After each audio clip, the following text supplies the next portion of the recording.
The Isle of Jura, or to the Norse, the Island of Deer. It is a wild and striking landscape, majestic but so hard to get to. It is the gem of the Hebrides. One road, one hotel, one shop, one pub, and one whiskey distillery. Whiskey distilling has been on the island for several hundred years, but it was Archibald Campbell that built the first licensed distillery in 1810. That distillery lasted until 1901, and it wasn't until Robin Fletcher and Tony Riley Smith, with the help of the famous designer William Delm Evans, built the distillery that opened in 1963. The distillery boasts some of the largest stills and washbacks in Scotland. The 5-ton semi-lauter mash tun feeds the wash into 6 enormous 43,000-liter washbacks. That beer is then fed into 2 wash stills that are 28 feet tall and hold 24,500 liters. The low wines are then sent off to the 2 spirit stills that hold 15,500 liters. Most of the spirit produced is non-peated, unlike its island neighbor Islay, though it does produce a couple of peated whiskies once a year. Most of the whiskey is aged in ex-bourbon barrels and finished in sherry and red wine casks.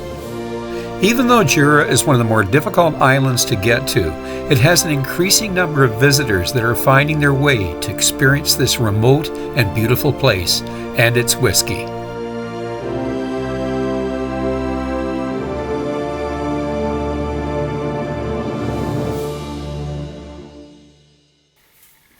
Well, welcome to Noel's World of Whiskey, and we've had an eventful afternoon here. We ended up, I purchased a gift for a friend there. It was actually a bottle of Jura Journey. He did me some favors and all that, so I was paying him back a favor. And anyways, in the process, we won't say who did it, but we busted the bottle. And I was able to salvage a little bit, before we start getting into the glass and the whiskey. And glass and whiskey is not a good combination. About that much there, which we could probably do the review with. So, but we're just he's just gone out to grab another bottle. I'm trying to get him involved in the review, but he says he's a little shy in front of the camera. So, anyways, this gives me a chance to thank you all for those that are subscribing to the channel, as well as those that give me a like. I really appreciate that. If you are happy with the review, or certainly find that I've made some mistakes in the past, and by the way, I am trying to improve the channel and my communication. I was very busy when I started doing this. When I have family life, and then you've got work, and then there was my extracurricular activities, and also, I'm kind of adventurous and I'm outside quite a bit, but I just found it was quite, I was challenging myself trying to communicate and getting back, replying to people that had made comments, and I apologize to those that I haven't. So I will be making a lot better effort at that. Something else I'm going to mention is that if I'm not happy with review, or if there is, let's say, some errors in the review, which, I have come to notice that there were a couple of errors that were made, and was brought to my notice by, you that are watching these reviews, and I appreciate that, by the way. And I am correcting them. I put them into the notes. They'll be in the notes under the video. And I also will try again to make a little bit better effort of replying to your comments and that. So thanks again. I really appreciate that. And I've had some good comments. I really think that encourages me to keep making these videos. But enough babble. We're just waiting now for the bottle. And if it doesn't show up, we'll have to wait another day to do this. Hi, and welcome to Noel's World of Whiskey. I'm going to try to do a fast one today. This is going to be the Jura, Isle of Jura. 200 people live on that island. One road, one pub, one distillery. So anyways, I'm going to probably do a little more history in that when I get into the 18 here. There's the journey. I've poured a glass, I've let it sit for a while, and I'm going to get right into it. This is American White Oak ex-bourbon casks. It's a non-age statement. I've heard all sorts of stories of how many years, but I'm not even going to get into it, 6, 7, 8, 9, whatever. It's a non-age statement. Let's leave it at that. So it is their entry level. Reviews are kind of all over the place on this one here, so we'll just get into it.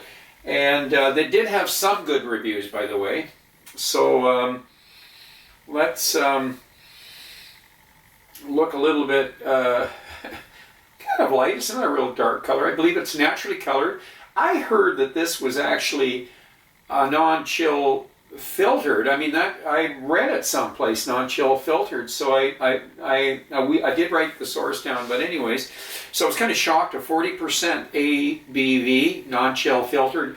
It'll be a first, but we add a little bit of water. We're going to find out. So, anyways, the nose, Jura Journey, slight smoke. Very slight. And I'm getting a little bit of lemony stuff going on here. Lemony. Zest. Wee bits of vanilla. And some floral. I'm getting a little bit of floral. But nothing overwhelming. It's a lighter nose, I will say that about it. It's not a smack in your nostril, nose. So,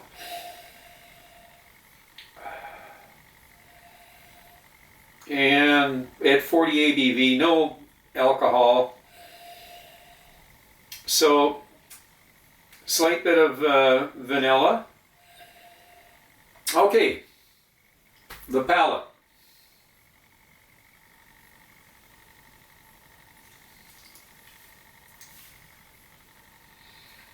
Honey, a little bit of sweetness here, and definitely the citrus. The pretty predictable, this one here. You could have a singleton with a little bit of smoke. The 12-year-old. I mean, not there's. When I'm going to say not a lot going on, there is. Your citrus, your lemon, your vanilla, a bit of malty stuff going on here. Wood, that's the bourbon casks, and lingering in the background, slight bit of licorice. Tasting a bit of the smoke. Smoke is coming through. Nothing, nothing heavy duty. It's a light smoke. But overall, I'm going to go for the finish. That didn't take long, did it? Solange.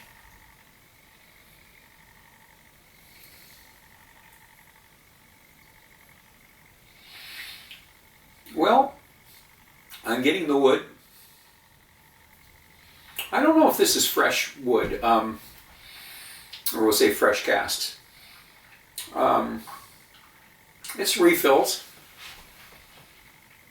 It says white American oak, and that's all I got, and bourbon.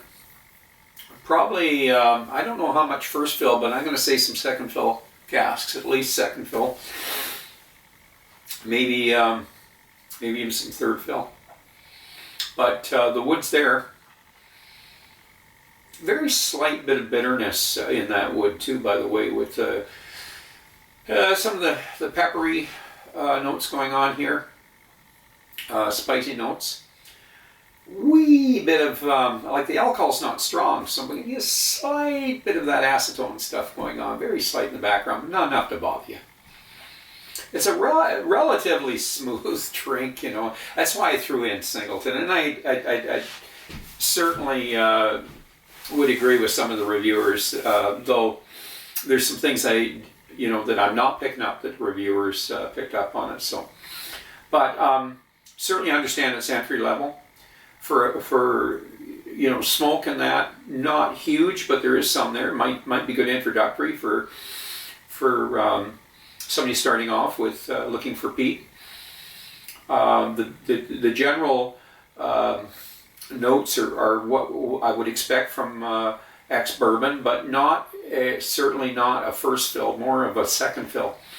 Like I say, you are getting the citrus, you are getting some sweetness, but you are getting a little bit of the bitter. So, and not that it's off-putting, but not overly complex is where I'm going with this. Nothing really nasty about it. It's just not overly complex. So I'm going to add a little bit of water. I want to see if this if it gets misty. Non-chill filter of 40. Well, that's pretty good, So there's our water. I'm getting a bit of mist. I'm getting a little bit of Scottish mist there. So about 4 drops. I don't know. We're not looking for legs here.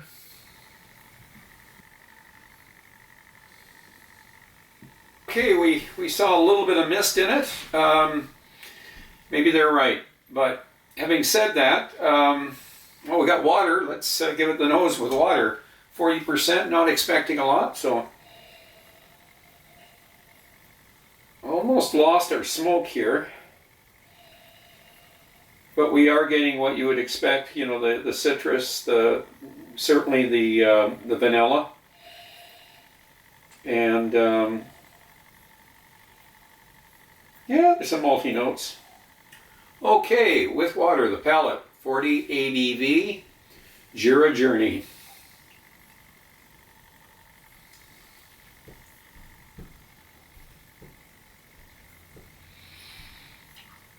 Well, I'm getting a little of the bitterness of the wood, but I'm also getting that licorice still. And there's still a bit of sweetness there, the honey and the lemon. Overall, interesting drink, the Journey. I mean, it isn't super expensive, but for the price, I'll throw that in when I give it the score. This is in the 80s, 81-ish maybe. Throwing the price, 80, 81, somewhere around there is the reason I'm giving it that score. It's not, like, there's nothing off-putting about it. By golly, pay a few more dollars and get a Lacheg. That's all I'm going to say. That is one hell of a whiskey, and it's only going to be a few bucks more. So I'll post the price. Loch Lomond. Not a super expensive drink. Now, if you're looking at, you're trying to get into entry level and you want something a little less complex than a Loch Lomond, I still go with the Lacheg. I think Lacheg would be a good choice, but a Kalila would be a good choice, but you're going to pay a little more for a Kalila. You could, if it's not peat, there's a heck of a deal. Glen Grant 15. It's not a super expensive. Let's go over to that Mortlach. That Mortlach 12. I love that stuff, and I paid almost the same. Maybe it was a hair bit more than what I paid for the Journey. So, not knocking the Journey. I'm just saying there's some other things out there. There is some other choices. So, I'm going to leave it at that. If you can't get these other bottles, I get it. Maybe that's as good as it's going to get. And again, remember, this is my opinion, my tongue, my nose. So some of you might, get a little bit more out of it. And I'm certain there are some that are going to really like this drink. So anyways, let's leave it at that. So I'm going to ask you to drink wisely, drink intelligently. Do not drink and drive. Until the next time, so long.